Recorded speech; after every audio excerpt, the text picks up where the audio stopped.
Deputy కవిత కల్వకుంట్ల తన తండ్రి కేసీఆర్ను కలిసే రోజు తిరిగి వచ్చింది. 5 నెలల సుదీర్ఘ కాలం తర్వాత ఈ రోజే మొదటిసారి కలవనున్నారు. తండ్రి ఎన్నికల్లో ఓటమి చెందాక కూతురుతో నేరుగా కూర్చుని మాట్లాడే క్షణాలు కరువయ్యాయి. ఎట్టకేలకు ఈ రోజు కలిసి భావోద్వేగ క్షణాలు పంచుకోనున్నారు. ఢిల్లీ లిక్కర్ కుంభకోణంలో కవిత అరెస్ట్ అయ్యి 5 నెలలు తీహార్ జైల్లో ఉన్న విషయం తెలిసిందే. పలు కారణాలు రుజువు చేస్తూ సీబీఐ దాఖలు చేసిన ఛార్జ్షీట్లు ఆరోపణల వరకే ఉన్నాయి అని వివరిస్తూ కవిత తరపు లాయర్లు ప్రతిభ చూపిన వేళ ఆవిడకు బెయిల్ మంజూరైంది. బెయిల్ వచ్చి కవిత జైలు బయటకు వచ్చే టైం అండ్ లొకేషన్ కు కేటీఆర్, హరీష్ రావు, ఇతర బీఆర్ఎస్ పార్టీ శ్రేణులు హాజరయ్యారు. కానీ కేసీఆర్ మాత్రం వయసు రీత్యా అంతవరకు వెళ్లలేదు. కూతురే హైదరాబాద్ వచ్చి ఒక్కరోజు కూడా కాలేదు. వెంటనే అయ్య దగ్గరకు పయనమవుతుంది.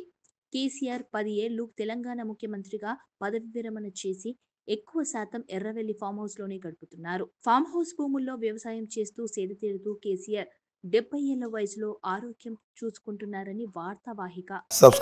Please do subscribe to. Please like, share and subscribe to Top Telugu TV. Top Telugu TV. Top Telugu TV.